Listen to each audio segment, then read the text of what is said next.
Jan Marais is the Executive Secretary of the South African Transplant Sports Association.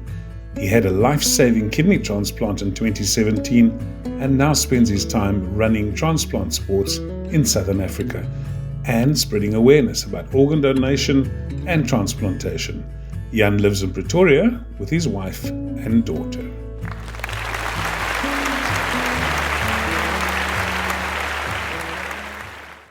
"14 years ago, I met a girl. Her name was Ingrid. She was everything I could have hoped for. She was beautiful, successful, and best of all, she liked me too. We got married in 2009. Then, exactly a week after our honeymoon, I was diagnosed with kidney failure. I was told to report to one military hospital in Pretoria immediately. After 3 days of tests and drama, I was declared stable and sent home. But now I had a label, end-stage kidney failure. It's a heavy label, it drags you down. Endless tests and doctor's visits and blood tests in hospitals. A special diet to try and protect my kidneys a little bit longer. They even told me that it would be difficult for me to have kids. But my beautiful wife Ingrid stepped up. There she was, our beautiful little girl Kate, born in 2011. Life was great again, labels or not. But over this time, my kidney function was going backwards. I was often tired, and sometimes it was difficult to motivate myself to do anything, because I didn't know how much time I had left. Dark spots under the eyes, a grey, tired complexion, restless legs, and all kinds of other little symptoms were starting to show themselves. The uncertainty was getting to me. Fear of the unknown, I suppose.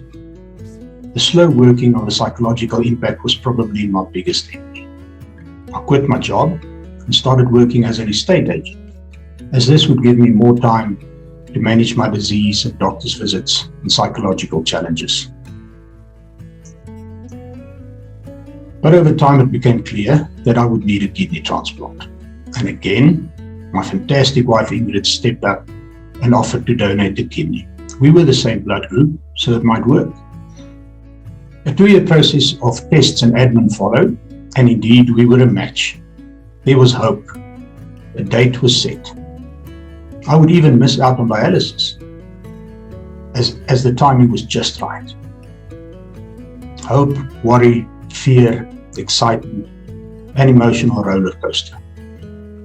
Then, a week before the transplant, I got a phone call. The last blood test before the transplant came back with the wrong result. Sorry, it's off. Dialysis would have to start right away. I was broken. But I told myself that I'm always the positive guy, so I put on a smile and I went. Now, dialysis is disruptive, to say the least. 3 days a week, 5 hours per session. It tires you out, but it's the only way to stay alive. So you put on a smile and you go. So over the next 2 months, those blood tests had to be repeated twice and come back with a proper result twice. And thankfully it did. So after 3 months of dialysis, the transplant was back on. After being sick for 8 years, we were admitted to the Jacaranda Hospital in Pretoria on a Thursday evening to be transplanted first thing on the Friday morning. The doctors did their thing. They watched as blood started flowing through Ingrid's kidney right there inside my body. It had to turn pink as a first sign that it was working, and it did. I was alive. Life was now a long list of drugs and a longer list of rules, but I was alive. The first few months after the transplant, you isolate at home because your immune system is now heavily suppressed to stop your body from rejecting this new organ. You're vulnerable to all infections, so you have to be very careful. But over time, the suppression is balanced to find the right level for you so that you can start returning to a more normal life. I recovered and got back to work. But more and more I had a feeling that I wanted to do something else. I was gifted a second chance at life. I could not spend that life not being passionate about my work. There's no purpose in that. I wanted to do something meaningful.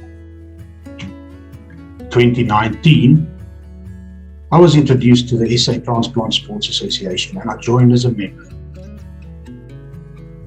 I thought I would try to represent my country in my chosen sport of golf at the next World Transplant Games, as this would give me a bit more motivation. Then suddenly at the end of, first COVID hit, nothing much happened for the first 2 years of my membership. And then at the end of 2021, SA Transplant Sports suddenly advertised the position of Executive Secretary, because sadly the previous Secretary Herman passed away from COVID. I applied, and for better or worse, I was selected. Now, I spent all my effort to spreading the transplant sport message, that there is improved quality of life after transplantation. We also spread awareness about organ donation and transplantation. Our athletes show their appreciation to their live donors and to the families of deceased donors by showcasing an active and healthy lifestyle that will better protect their new organs. I also, as part of my role at Transplant Sports, I'm endeavoring to put together a team of athletes that can represent South Africa at the next World Transplant Games next year in April in Perth, Australia. This is no easy task, as the qualifying standard is pretty high. This is what I'm now trying to accomplish through all my efforts. This would mean something. At least it would mean something to those athletes. I've found my purpose. Perhaps your purpose here today is to step up and make a difference to the lives of some of these athletes and support transplant sports. I thank you.